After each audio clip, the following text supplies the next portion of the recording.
अस्सलाम वालेकुम। प्रोग्राम खबर और तज्जिया में खुशामदीद। मैं सना कहवान, मुज़म्मिल सौरवदी साहब मेरे साथ स्टूडियोज़ में मौजूद हैं। मुज़म्मिल साहब आपका भी बहुत शुक्रिया। नाज़रीन, इसराइल ने ईरान पर हमले किए, ईरान की तरफ से भी जवाबी हमला किया गया, लेकिन ऐसे में डोनाल्ड ट्रंप की स्टेटमेंट कि ईरान ने जवाबी हमला किया तो अपना और इसराइल का दिफा करेंगे। ऐसे में ट्रंप का एक बार फिर से डील की पेशकश ईरान के सामने कि इससे पहले कि कुछ ना बचे, अभी भी वक्त है डील कर ली जाए। क्या ईरान डील करेगा या फिर ये जंग लंबी आगे चलती दिखाई दे रही है? इस पर बात करेंगे। हमें इस टाइम ज्वाइन किया है खुर्शीद कसूरी साहब हैं, साबिक वज़ीर ख़ारजा हैं। कसूरी साहब, thank you so much for joining us. Muzammil साहब, ओवर टू यू। अस्सलाम वालेकुम खुर्शीद कसूरी साहब। जी वालेकुम अस्सलाम। खुर्शीद कसूरी साहब, जो अभी इसराइल और ईरान के दरमियान जंग शुरू हुई है, आप इसको कितना लंबा चलता देख रहे हैं? देखिए, इंटेंसिटी का तो मैं नहीं बता सकता, लेकिन ये अगर मामलात जल्दी हल ना हुए, जो कि नज़र नहीं आ रहे, क्योंकि अमेरिका के साथ इनकी मीटिंग भी सेट थी और बावजूद उसके ये सब कुछ हो गया है। इसका मतलब ये है कि अमेरिकन एडमिनिस्ट्रेशन जितना ये कहे कि जी उनको इसका इल्म नहीं था, जो भी सच है ये तो इन ड्यू कोर्स आ जाएगा, क्योंकि अगर उनको इल्म नहीं था तो इसके और कॉन्सिक्वेंसेस हैं। वो इजराइल अमेरिकन रिलेशनशिप, लेकिन वो लॉन्ग टर्म है। सरे दस्त तो ये है कि अमेरिका के बारे में ईरान का यही रवैया होगा और वो सोचेगा कि इनकी मर्ज़ी के बग़ैर या कम से कम इनकी नॉलेज के बग़ैर ये हो नहीं सकता था। इसका मतलब अब यह है कि ईरान को भी डिफ़िकल्ट चॉइसेस हैं, क्योंकि उसके सामने एक ही ईरान से अकेले से जंग करे, इसराइल से करे, या अमेरिका और इसराइल से मिल के करे। तो ये एक नया मसला खड़ा हो गया जिसका बाद में बात करेंगे। लंबाई की बात यह है कि अभी नहीं सरदस्त मैं कह सकता कि किस किस्म का डैमेज ईरान इन्फ्लिक्ट कर सकेगा इसराइल पे, क्योंकि इसराइल का जो आयरन डोम है, अभी तक तो उन्होंने माजी में 2-3 मरतबा जो हमले हुए हैं वो उन्होंने काफ़ी हद तक कामयाबी से रोके हैं इनके मिसाइल्स।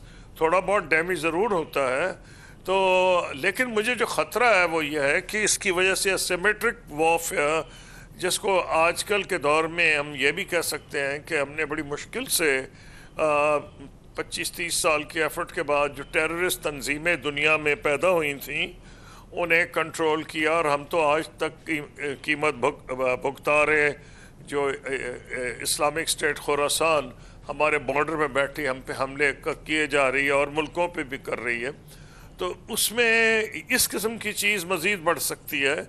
और जो इसराइल के एसेट्स हैं दुनिया में या अमेरिका के, उन पे भी हमले हो सकते हैं। लेकिन ये क्या, जिस किस्म की जंग छिड़ी है, जो एयरफोर्स है वो तो इसराइल की बहुत ज़्यादा सुपीरियर है। ईरान के पास मेरे ख़्याल में इस किस्म के जहाज़ नहीं हैं, और जैसे दूसरे मुल्कों या हिंदुस्तान पाकिस्तान के पास है, तो इनका सारा दारोमदार होगा इसके ऊपर ये जो मिसाइल्स हैं और ड्रोन्स हैं। अब ये कितनी डैमेज इन्फ्लिक्ट कर सकती हैं तो आने वाला वक्त बताएगा। हाँ, इसमें काफ़ी वो टेरर का एलिमेंट आ सकता है कि जब ड्रोन्स चल रहे हैं और आप अगर कई दिन अगर वो चलाए रखें तो उसका नफसियाती असर तो ज़रूर होगा। लेकिन अभी मुझे मुश्किल नज़र आ रहा है, क्योंकि जो सरदस्त इसराइल को कामयाबी हासिल हुई है, वो मैं हैरान हूँ कि इनको अंदाज़ा था कि हमला होने वाला है, फिर भी इनके जो टॉप के कमांडर्स थे वो जद में आ गए। क्या वो बंकर्स में नहीं थे, अंडरग्राउंड नहीं थे? क्योंकि अब तो जब से अमेरिका ने अपनी फ़ौजें विड्रॉ की थी, फ़ौजें क्या अपने बंदों को विड्रॉ किया था, सिविलियंस को, नॉन एसेंशियल पर्सनल को, तो क्लियर हो गया था कि कुछ ना कुछ होने वाला है। तो ईरान में अभी भी मैं आज देख रहा था कि वो कहते हम सरप्राइज़ हो गए। सरप्राइज़ तो होने की ज़रूरत कोई नहीं थी। इसलिए बड़ी एक अजीब और गरीब बात है जो कि क्लैरिफाई बाद में होगी। कसूरी साहब, एक राय ये है कि जिस तरह गजा पे 6 महीने से बमबारी हो रही है, जिस तरह हिजबुल्लाह पे बमबारी इसराइल करता रहता है, जैसे शाम में होती है, जैसे हुतियों पे होती रही, तो अब एक फ्री फॉल है ईरान पर बमबारी करना। उनका कोई एयर डिफेंस सिस्टम नहीं है, तो इसराइल 3 माह मुसलसल भी अपनी फ़ज़ाइया से बमबारी करता रहे तो ईरान रोक तो नहीं सकता, क्योंकि अगर आज 200 में से एक जहाज़ को भी नहीं रोका जा सका तो फिर आइंदा भी नहीं रोका जा सकता। इसमें एक चीज़ देखने वाली ये बात है कि ईरान में बड़ी सख्त टेम्पटेशन होगी कि वो न्यूक्लियर बॉम्ब बनाए। अब उसमें अगर तो ये जंग सिर्फ इजराइल के साथ होती है तो उनकी जो डीप साइट्स हैं, जैसे फोर्दो पे है, हार्डन साइट्स हैं, शायद इजराइल उसको डिस्ट्रॉय ना कर सके, लेकिन अमेरिका के पास ये कैपेसिटी है कि वो ऐसी साइट्स को भी डिस्ट्रॉय कर सकता है, जैसे फोर्दो में उनकी जो फैसिलिटी है। तो अब इसका नतीजा ये निकलेगा कि उनका फोकस होगा कि जल्द अज जल्द वो न्यूक्लियर वेपन हासिल करें, क्योंकि अब तो सारी जो थी उसमें जो भी उनको कुछ हिचकिचाहट थी कि जी IAEA की इंस्पेक्शन उन्होंने एक्सपेक्ट की हुई थी, क्योंकि वो जंग अवॉइड करना चाह रहे थे। अब IAEA ने भी एक दिन पहले जब 2 दिन पहले ये कहा कि जी ये अपनी कमिटमेंट्स पूरी नहीं कर रहे, तो मेरा ख्याल है तो इसराइल को सिग्नल मिल गया कि जनाब ये शायद रेस कर रहे हैं बॉम्ब की तरफ, और इसलिए उसने बहुत जल्दी हमला किया। अब 2 राय ये हैं कि कई लोग कहते हैं कि ट्रंप की मर्जी के बगैर किया, क्योंकि वो अमेरिका फर्स्ट के दाई हैं, ये इसराइल फर्स्ट के दाई हैं। अगर ये बात ठीक है तो इसकी कीमत इसराइल को इन ड्यू कोर्स अदा करनी पड़ेगी, सरेदस्त नहीं। सरेदस्त जो ईरान पे हमले हो रहे हैं उस पर तो मैं आपसे एग्री कर रहा हूँ कि काफ़ी मुश्किल होगा, क्योंकि उनका एयर डिफेंस ऐसा नहीं है, लेकिन वो न्यूक्लियर वेपन बनाने की भी कोशिश करेंगे। और फिर जो एसिमेट्रिक वॉरफेयर है जिसमें ईरान को एडवांटेज होगा, सारे मिडिल ईस्ट में भी और दुनिया में हर जगह कोशिश करेंगे इनके एसेट्स पे अटैक करें, तो वॉर जो है लंबी हो सकती है, उसकी इंटेंसिटी वेरी हो सकती है। कभी ऐसे लगेगा कि अब हो रही है और कभी लगता है कि नहीं हो रही, क्योंकि मुझे नहीं लग रहा कि ईरान की रजीम ऐसी है कि वो आसानी से इसराइल अगर 5, 6, 10, 15 दिन करता जाए, एक तो उसमें दुनिया में रिएक्शन होगा उसका इसराइली बॉम्बिंग का, कि ईरान भी कह दें अच्छा जी हैंड्स अप, हमने आपकी बात मान ली। मुझे नज़र नहीं आ रहा। इसलिए मतलब ये है कि अगर लैंड वॉर नहीं होनी, जो कि नहीं हो सकती, इनके बॉर्डर भी करीब नहीं है, तो एयर वॉर होनी है। एयर वॉर की अपनी लिमिटेशंस होती हैं। Air war can be lethal, नुकसान बहुत पहुंचा सकती है, लेकिन उसकी लिमिटेशंस भी हैं। तो इसलिए मुझे कुछ जंग बहुत जल्दी ख़त्म होती नज़र नहीं आ रही। अभी मैंने हिजबुल्लाह का बयान देखा है, वो कह रहे हैं कि हम इस जंग का हिस्सा नहीं बनेंगे।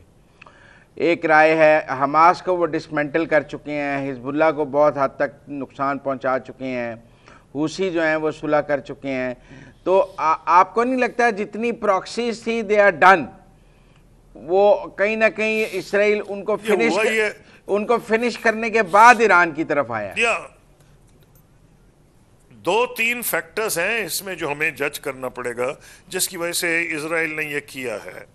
एक तो यह कि अमेरिका इनसे बात कर रहा था, बावजूद के इसराइल इससे खुश नहीं था जो इनकी टॉक्स न्यूक्लियर प्रोग्राम पे हो रही थी, क्योंकि इसराइल का यह कहना था कि इनको ज़ीरो एनरिचमेंट, क्योंकि इनके पास नॉलेज ही नहीं होनी चाहिए, एक्सपीरियंस ही नहीं होना चाहिए। और अमेरिका से बातचीत जो हो रही थी, अमेरिका भी एनरिचमेंट पे तो उसका स्टैंड इसराइल जैसा था, लेकिन शायद वो कोई कॉम्प्रोमाइज़ कर जाता फॉर मेडिकल, ये वो सिविलियन यूज में 5-10% एनरिचमेंट। मुझे नहीं पता कि होना था या नहीं, लेकिन लग ऐसे रहा है। एक तो इसराइल को ये डर था कि अमेरिका इनसे बात कर रहा है, जिस पे इसराइल खुश नहीं था। नंबर 2, मैं ये समझता हूँ कि वो समझते हैं कि ऐसा मौका उन्हें फिर मिलेगा नहीं। जितनी उनके साथी या प्रॉक्सीज जो मर्जी आप उनको नाम दे दें, लबनान में थे, शाम में थे, इराक में थे, और हुतीस का भी काफ़ी उन्होंने उनको नुकसान पहुंचा दिया है। और अमेरिका के साथ तो उनकी बातचीत हो रही थी सीज़ फायर की। क्या वो अब कुछ करेंगे या नहीं, ये आने वाला वक्त बताएगा। आपने भी कहा है कि वो कह रहे उनका कोई ऐलान आया है हिजबुल्लाह का कि हम नहीं शामिल होंगे। मुझे नहीं पता कि ये कंफर्म्ड बात है या नहीं, लेकिन अगर है तो इसका मतलब ये है कि जो मौजूदा लेबनीज़ गवर्नमेंट है उसका प्रेशर है हिजबुल्लाह पे कि आप इसमें शामिल ना हो। अब पहले को परवाह नहीं करती थी हिजबुल्लाह लेबनीज़ गवर्नमेंट की लेकिन चेंज सर्कमस्टांसिस में ऐन मुमकिन है कि गवर्नमेंट ने प्रेशर डाला और उनको हिजबुल्लाह को डर है कि जो उसके अपने साथी उसको ना छोड़ जाएं। लेकिन ये इस बात पे बुनियाद कर रहा हूं कि आप कह रहे हैं उन्होंने नहीं, को बयान दिया है, नहीं, तो पर बयान दिया है तो नहीं, लेकिन एक मिनट से ना, लेकिन अब देखें ना, जब हमास पर हुआ ईरान ने कोई रिएक्ट नहीं किया, जब हिजबुल्लाह पे हुआ ईरान खामोश रहा, जब हुसियों पे हुआ ईरान खामोश रहा, ईरान ने खुद को महफूज करने की कोशिश की। तो उसके ये प्रॉक्सीज ये नहीं कहेंगे कि जब हम पर लड़ाई पहुंचती है तो ईरान खामोश रहता है, तो आज ईरान पर है तो हम खामोश रहते हैं, क्योंकि लड़ाई तो अपनी अपनी लड़नी है। नहीं, ठीक है आपकी बात में, लेकिन उसमें मैं नहीं समझता कि ईरान खामोश रहा। ईरान कुछ ना कुछ करता रहा, जो उसकी मसलन उसने हमले किए, जब हिजबुल्लाह पे हमले हुए तो उसने हमले भी किए, और इज़राइल पे वो दूसरी बात है कि उनके ज़्यादातर मिसाइल्स रोक लिए गए, ये तो मैं बात मानता हूँ, लेकिन चुप तो नहीं रहा था ईरान। लेकिन ये आई कांट प्रेडिक्ट, आपकी बात को मैं रिजेक्ट तो नहीं कर सकता कि जी वो हर बंदा अपनी लड़ाई जंग लड़ रहा है, क्योंकि अब तो ऐसा हो गया है कि जो उसको हम एक ज़माने में कहते थे कोई ऑर्डर है, कोई वर्ल्ड ऑर्डर है, जो यूनाइटेड नेशंस की इनकॉर्पोरेशन के बाद जो नया चार्टर आया था, शायद को तब्दीली आएगी। अब तो ऐसे लग रहा है कि जिसकी लाठी उसकी भैंस। अगर हिंदुस्तान के पास वो ताकत होती जो इजराइल के पास है, और हमारे पास वो ना होती, अल्हम्दुलिल्लाह जो हमारे पास है, तो हिंदुस्तान के लीडर तो ऐसी बातें ही करते हैं जैसे इजराइल वाले कर रहे हैं। ठीक है कसूरी साहब, आप साथ ही रहिएगा, ब्रेक लेते हैं, ब्रेक से वापस आने के बाद यहीं से कंटिन्यू करेंगे, हमारे साथ रहिए।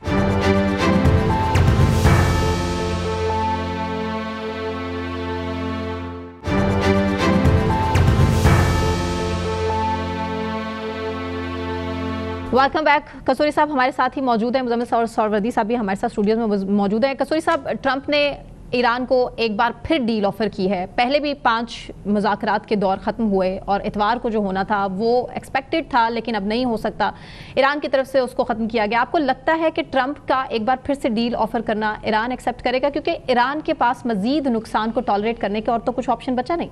कि जैसे मैंने कहा, उनका उसको मॉडर्न एयरफोर्स तो नहीं है जैसे अल्हम्दुलिल्लाह पाकिस्तान के पास है, तो उनके लिए ये अच्छा खासा एक मसला बन जाएगा। दूसरा, उनको ये भी फैसला करना है कि क्या वो सिर्फ इजराइल से जंग करेंगे या वो अमेरिका को भी शामिल कर लेंगे। क्योंकि अगर अमेरिका को शामिल करते हैं तो जैसे मैंने पहले इंडिकेट किया कि अमेरिका वो कुछ कर सकता है जो इजराइल नहीं कर सकता, जो इनकी हार्ड फैसिलिटीज़ है, हार्डन्ड फैसिलिटीज़ अंडरग्राउंड, उनको भी अमेरिका तबाह कर सकता है।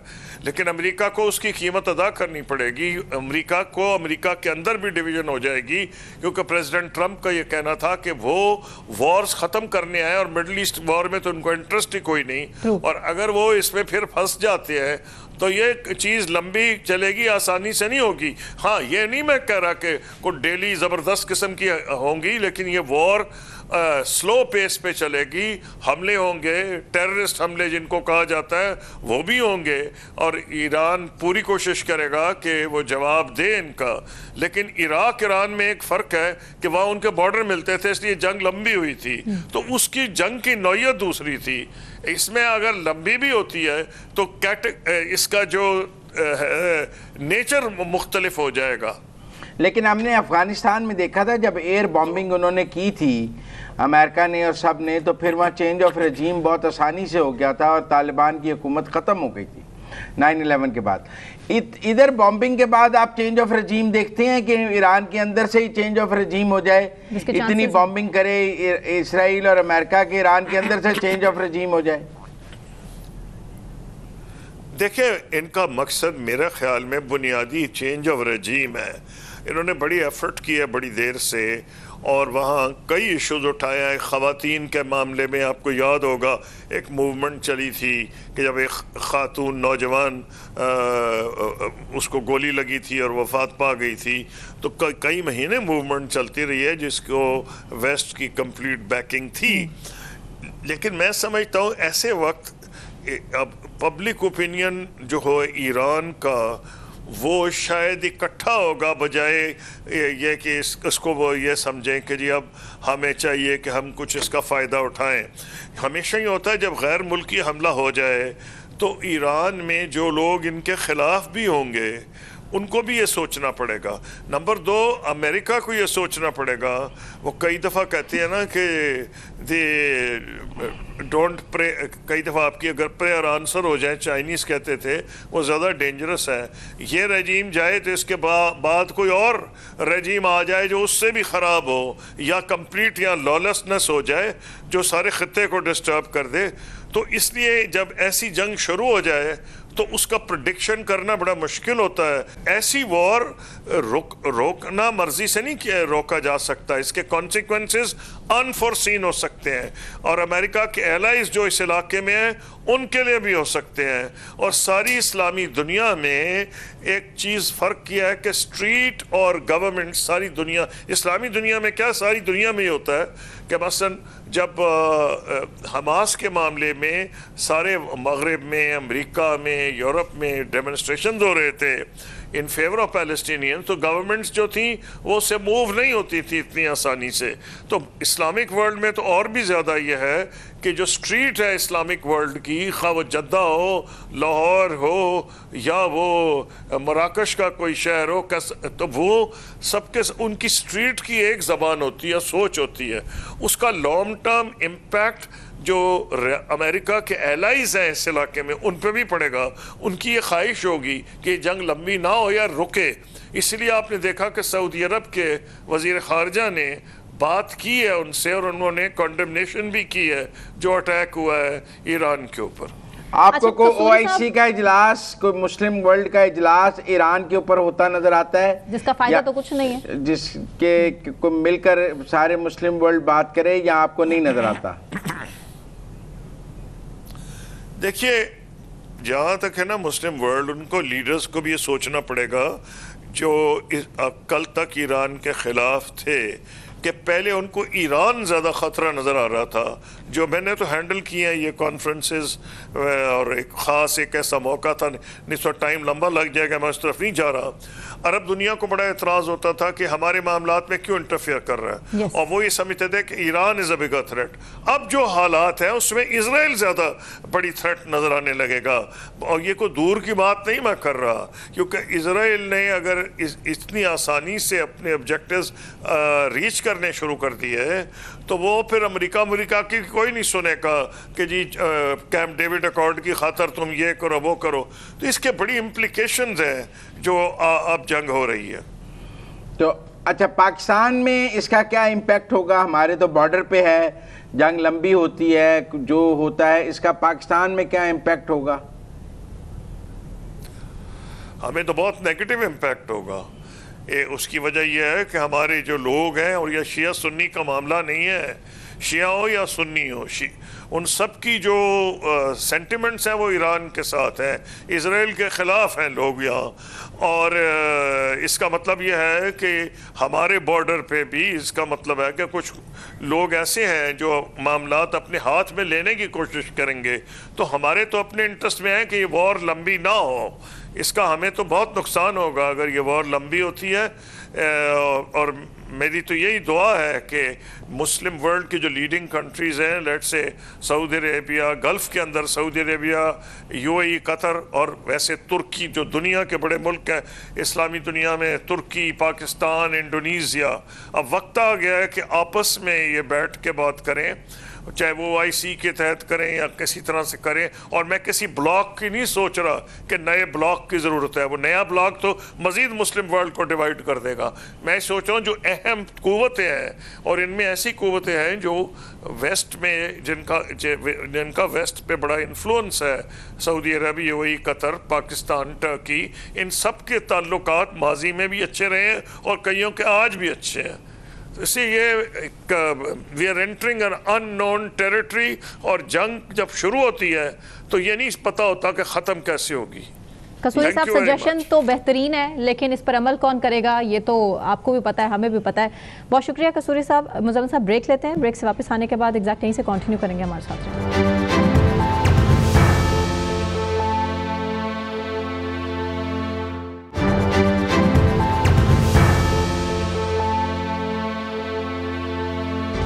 Welcome back. और बात ईरान इसराइल की ही। इसराइल ने ईरान के शहर तब्रेज़ पे भी हमला कर दिया, तेहरान पे भी हमला कर दिया, यहाँ तक कि ईरान के कल्ब जहाँ पर ड्रोन बहुत तादाद में मौजूद थे उस जगह को भी टारगेट कर दिया गया है मुसाद की इतलात के मुताबिक। इस पर बात करेंगे। मुज़म्मिल साहब हमारे साथ स्टूडियोज़ में मौजूद हैं, जबकि ब्रिगेडियर रिटायर्ड मसूद अहमद खान साहब ने भी हमें ज्वाइन किया है, दिफाई तज्ज़ियाकार हैं। मसूद साहब, ईरान के मिलिट्री ऑप्शंस बहुत महदूद हैं, फ़ज़ाइया मौजूद नहीं है और कोई ऐसा बड़ा मिसाइल ऐसा नहीं है जो इसराइल को के डॉम को तोड़ सके। तो हमें नहीं लगता कि ये बड़ा अनइवन सा मिलिट्री मैच है। ईरान की मिलिट्री ऑप्शंस बहुत महदूद हैं। जी हाँ, मुज़म्मिल साहब सही कह रहे हैं कि देखें कि जब हम वेस्ट एशिया में बात करते हैं तो जब ओवरऑल जब बात करते हैं तो ईरान इज पावरफुल अपीयरेंस में, लेकिन एयर फोर्स नहीं है, ग्राउंड फोर्सेस स्ट्रेंथ में ज़्यादा है, लेकिन टैंक्स वगैरह कोई नहीं है। लेकिन उनकी जो मिसाइल जो आर्सेनल्स में बहुत सारे मिसाइल्स हैं और जो उनकी कैपेबिलिटी है, दे कैन हिट ईरान, जो इजराइल में हिट कर सकते हैं। और सेकंड ड्रोन्स थे। अब जो रिसेंट डेवलपमेंट्स हुए उससे हमें ये अभी देखना पड़ेगा कि इजराइल ने 100 सुपर टारगेट्स को हिट किए हैं, तो इसमें इंक्लूडिंग बैलिस्टिक मिसाइल साइट्स भी हैं। क्या वो कैपेबिलिटी क्या कितनी डिग्रेड हुई है, क्या रिलोकेट उन्होंने कर दिए थे अपने मिसाइल्स, क्योंकि इट डिपेंड्स जो अभी ईरान का जवाब जाएगा उसमें से ये चीज इंपॉर्टेंट होगी, तो वो डिपेंड करता है। लेकिन देखिए ये क्रेडिबिलिटी की जंग है और इसमें ईरान ने अपना आप को क्रेडिबल साबित करना है, अपना रिजॉल्व शो करना है। सो देयरफॉर उन्होंने स्ट्राइक्स करनी है। ऑप्शन देखे इजराइल के अंदर भी हैं, न्यूक्लियर साइट्स पे भी स्ट्राइक्स हो सकती हैं, सेकंड एयर बेसिस पे भी जा सकते हैं। इवन जो लीडरशिप जिस तरीके से ईरान में हिट हुई है तो वहां पे भी जा सकते हैं। सेकंड इम्पोर्टेंट है स्टिल जो प्रॉक्सीज अवेलेबल है, वट एवर इनकी पोजीशन है या कंडीशन है, चाहे हिजबुल्लाह वाले हैं और इराक में बहुत साइजेबल प्रॉक्सीज मौजूद है। इवन सीरिया के अंदर गोलान हाइट्स के एरिया में है, होतीस ऑलरेडी एक्टिव हुए हैं, इनके थ्रू भी जा सकते हैं और अपनी नेवी को भी वो यूज कर सकते हैं। जब देखेंगे जब चीजें हाथ से निकल जाएं, they can go for some suicidal missions. नहीं पर इसमें एक नहीं, पर हिजबुल्लाह ने तो कहा है हम इस लड़ाई का हिस्सा नहीं है। हुसीस पहले ही अमेरिका से सुलह कर चुके हैं, बिशारतुल असद डाउन है और अब वो वहाँ जो रजीम मौजूद है वो प्रो ईरान नहीं है। तो इस लिहाज से अमेरिका जो अपना न्यूक्लियर बहरी बेड़ा है वो ख़ित्ते में ले आया हुआ है, जिसमें उसके स्टेल्थ बहरी जहाज़ और वो बहरी जहाज़ वो एयरक्राफ्ट मौजूद हैं जो न्यूक्लियर कैरियर लेके जा सकते हैं। तो नहीं लगता कि नेवी भी कोई ऑप्शन है और ना ही लगता है फ़ज़ाइया कोई ऑप्शन है ईरान के लिए। जो मिसाइल्स हैं वो लास्ट टाइम भी इसराइल को उस तरह हिट नहीं कर सके थे जितनी बड़ी तादाद में मारे गए थे। अब आप इसराइल ने कहा है कि वो बार बार अटैक करेगा। अगर ऐसे 8-10 अटैक वो और करता है तो ईरान कितना रिटेलिएट कर सकता है? देखिए वो अभी इनके डिपेंड करता है कि एक तो इनके पास क्या कुछ बचा है और कहाँ पे स्टोर किया, क्या रिलोकेशन किया था, और एक वो इम्पोर्टेंट है। सेकंड देखें कि ईरान की एक बड़ी हिस्ट्री है, एक सिविलाइजेशन रही है और एक कैपेबिलिटीज इनकी यकीनन है।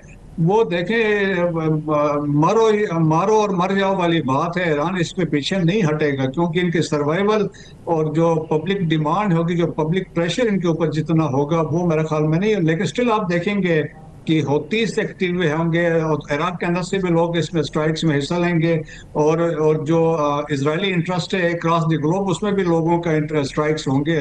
और अभी तक तो अमेरिकन फोर फ्रंट पे नहीं आए हैं, अगर आते हैं तो मेरे ख्याल में फिर सिचुएशन में फर्दर इसमें डेवलपमेंट हो सकती है और सीरियस इम्प्लीकेशन यकीनन ईरान के लिए तो हो सकते हैं। नहीं, पर आप देखें ना 40,000 अमेरिकी फौजी है खित्ते में और उसके अड्डे हैं, पर ईरान ने ना लास्ट टाइम उनका निशाना बनाया था ना अब वो उन अमेरिकी अड्डों को निशाना बनाने की अभी तक शाम में जब मैं आपसे बात कर रहा हूँ कोई ऐसा ऐलान सामने आया है।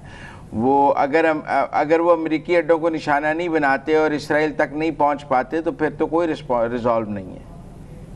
देखें उनकी जो मिसाइल्स जो हैं वो उनकी कैपेबिलिटीज है 2500 किलोमीटर से लेके 1400 किलोमीटर के दरमियान वो स्ट्राइक कर सकते हैं। अब डिपेंड करता है जिस तरह मैंने कहा कि कहाँ कहाँ पे रिलोकेट किया था और कहाँ कहाँ पे अवेलेबल है, तो वो है। देखें कि एक इम्पैक्ट तो उन्होंने क्रिएट करना है। ड्रोन्स भी अभी जिस तरीके से 100 के करीब ड्रोन्स उनके गए हैं लेकिन देखें कि जो बेसिस अमेरिका के हैं वो तो सारे अरब ममालिक में है, सऊदी अरब में है, सीरिया में है, इराक में है, जॉर्डन में है, और इसके अलावा कतर में उनका सेंटकॉम का फॉरवर्ड हेडक्वार्टर है, और इसके बाद बहरीन में फिफ्थ फ्लीट है उनका। सो वहां पे अगर जिस तरीके से अभी देखें ना कि अगर जिस तरह 2 दिन पहले उनके डिफेंस मिनिस्टर ने कहा था कि हम स्ट्राइक्स करेंगे, तो मेरे ख्याल में अगर वो अव्वल तो स्ट्राइक्स मुझे नहीं लगता है कि वो अभी वहां पे करेंगे, इनका फोकस इजराइल पे होना चाहिए। बट स्टिल क्योंकि अभी तक इन्होंने अपने कार्ड्स नहीं दिखाए हैं, तो लेट्स सी कि अगले कपल ऑफ 2 घंटों में इनका जो रिस्पांस आता है वो डिपेंड करेगा, चाहे इजराइल को टारगेट करते हैं या इवन आउटसाइड इजराइल वो टारगेट्स को हिट करते हैं। देखिए उनके 200 जहाज आए, पर ईरान का एयर डिफेंस सिस्टम तो बिल्कुल नहीं था ना कि वो ना उन 200 जहाज़ों को टारगेट कर सका, ना उनमें से एक भी गिराने की पोजीशन में था, ना उसके कोई ऐसा एयर डिफेंस सिस्टम था कि वो उन जहाज़ों की बमबारी को रोक सकता। उन्होंने मर्जी के टारगेट्स चुने, वो मर्जी से आए, मर्जी से चले गए। It was a free space for Israel. कोई डिफेंस सिस्टम, ईरान का एयर डिफेंस सिस्टम मौजूद नहीं था। मुजम्मिल साहब देखें, लास्ट ईयर अक्टूबर में अगर आपको याद हो, उस वक्त भी जब इजराइल ने स्ट्राइक्स किए थे तो उस वक्त भी उनके एयर डिफेंस सिस्टम को उन्होंने हिट किया था। उनके जो S-400 थे दूसरे साइड, उस वक्त भी उन्होंने डिस्ट्रॉय कर दिए, तो उस वक्त उन्होंने डिग्रेड कर दिया थे बहुत सारी चीजें।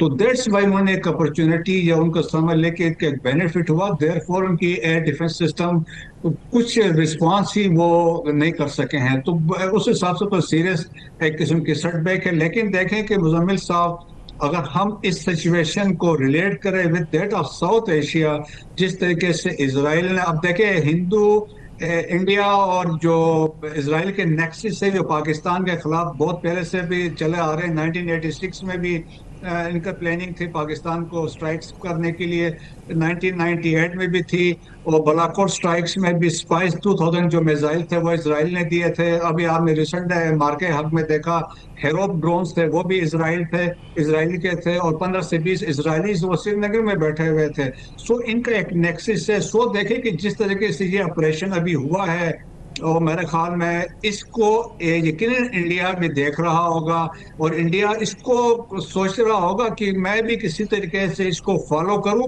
और जिस तरीके से उनकी ह्यूमिलिएशन हुई है मार्के हक में, बुनियाद में, महसूस में, तो इसको वो इम्प्लीकेट या इसको अप्लाई कर सकते हैं। वो बड़ी बात है, ये इसकी तरफ आप इशारा कर चीन रहे और हैं। रूस को कहाँ देख रहे हैं इस तनाज़े में? वो ईरान के साथ कितना खड़े होंगे? जैसे मगरिब ने और अमेरिका ने यूक्रेन को असला दिया है रूस से लड़ने के लिए, क्या चीन और रूस जो हैं वो ईरान को असला देंगे इसराइल से लड़ने के लिए? नहीं, असला तो बिल्कुल नहीं देंगे, लेकिन ये है कि वो डिप्लोमेटिकली प्रेशर टैक्टिक्स के तौर पे वो खड़े हो सकते हैं। और इस तरीके से जिस तरीके से अभी स्टेटमेंट्स आ रही हैं, अभी रशिया की तरफ से नहीं आई है, लेकिन चाइना ने अपना कंसर्न शो कर दिया, तो वो हो सकता है। लेकिन देखिए, दुनिया ऑलरेडी डिवाइड हो चुकी है। चाइना और रशिया का एक कैंप है, दूसरा अमेरिका का कैंप है, और अभी इसके दरमियान में एक तरफा अफवाह दरमियान में स्टार्ट हो चुकी है। तो अभी देखें कि international organisation they have failed, तो इसलिए चाइना ने रिसेंटली लॉन्च किया था हांगकांग में, जिसमें Pakistan is one of the को सिग्नेटरीज, जिसमें इंटरनेशनल ऑर्गेनाइजेशन बनी है फॉर मेडिएशन। तो उस तरह की चीजें अभी डेवलप हो रही हैं कि क्योंकि लोगों का एतमाद यूनाइटेड नेशन से भी हट चुका है, यूनाइटेड नेशन सिक्योरिटी काउंसिल से भी निकल चुका है, इंटरनेशनल क्रिमिनल कोर्ट से भी निकल चुका है। सो हमने गजा की सूरत हाल में इनकी हालत देख ली है। सो देखिए, दुनिया में तब्दीली और रुनुमा हो रही है, और इसके हिसाब से लोग अपने अब जो दुनिया के अंदर रशिया, चाइना, वो लीडिंग कंट्रीज में आ रहे हैं, और therefore there is a contest between China. हाँ, लेकिन वो डायरेक्ट कॉन्फ्रंटेशन में नहीं आते ना अमेरिका के साथ। क्या मतलब अब ये तो है, यही बात है इस वक्त ईरान को चाहिए असला इसराइल पर मारने के लिए, क्या चीन देगा या रूस देगा? आप खुद ही कह रहे हैं दोनों नहीं देंगे, अमेरिका नहीं देगा, यूरोप नहीं देगा, इंडिया नहीं देगा, हम नहीं देंगे, तो फिर उनको तो दुनिया में से कहीं से अवेलेबल ही नहीं है असला जिससे वो लड़ सकें। जी, इसीलिए कहते हैं सेल्फ रिलायंस होना चाहिए। आप अपने पाँव पे खुद खड़े रहें। Let's not dependent on others like Pakistan है। अगर हम इसी उम्मीद से रहें कि कोई आके हमारी मदद करेगा, कोई नहीं आएगा। पाकिस्तान ने अपना दिफा, मिसाल के तौर पर आपको बता रहा हूँ, हमने खुद करना है। आपकी लीडरशिप मजबूत होनी चाहिए, आपकी पॉलिटिकल लीडरशिप, आपकी मिलिट्री लीडरशिप, और आपकी इसमें रिजॉल्व होना चाहिए कि हमने कोई अपोलॉजीज नहीं करनी है। और वी डिमॉन्स्ट्रेटेड ड्यूरिंग मार्के हक में, जब आपकी स्ट्रेटेजिक क्लैरिटी थी, जब उन्होंने 9 टारगेट्स पे अटैक किया, हमने अटैक 26 टारगेट्स पे किया और स्ट्रेटेजिक टारगेट्स पे किया, तो यहाँ पे डिफरेंस बनता है। और पाकिस्तान अल्हम्दुलिल्लाह जिस तरीके से अपने कन्वेंशनल हमारी ताकत है, और हमने तो देखा अपने मिसाइल्स पे तो हाथ नहीं लगाए। फतेह 1 और फतेह 2 तो हमारे अटॉर्नी के पास। मैं ईरान पे ही बात करना चाहता हूँ। तो पाकिस्तान ने तो किया, लेकिन क्या खामनाई रजीम के लिए ये एंड गेम नहीं है? क्योंकि वो अगर उन शिकस्त होगी, वो लड़ नहीं सकेंगे आगे, और इसराइल के हमले 1-1.5 माह ऐसे ही जारी रहे, तो this could be an end to Khamenei regime. नहीं, देखें कि बिल्कुल दुनिया की कोशिश तो यही है कि रिजीम चेंज करे। विदिन ईरान के अंदर से भी ग्रुप है, लेकिन अभी एक ऐसा मौका है, मेरे ख्याल में ईरानीज जो हैं वो मुतहद रहेंगे और अंडर रहबर के अंडर रहेंगे। और डिपेंड करता है कि इंटरनेशनल कम्युनिटी कितनी प्रिवेल करती है, मिडिल ईस्ट में अरब कंट्रीज कितना इस पर अपना आप को एक्सर्ट करते हैं और हमलों को रोकने के लिए। लेकिन जो कल आज रात को जो सुबह अमेरिका में होगी, और जिसमें नेशनल सिक्योरिटी काउंसिल का जो इजलास हो रहा है, इसके बाद जो डिसीजंस होंगे वो बड़े इंपॉर्टेंट होंगे। उससे वी कैन मेक आउट की चीज़ें किस तरफ जाती हैं। ठीक है, बहुत शुक्रिया मसूद साहब। मुज़म्मिल साहब, आपका भी बहुत शुक्रिया। इसी के साथ मुझे सना कहवान को इजाज़त दीजिए। अपना बहुत ख्याल रखिए। अल्लाह हाफ़िज़।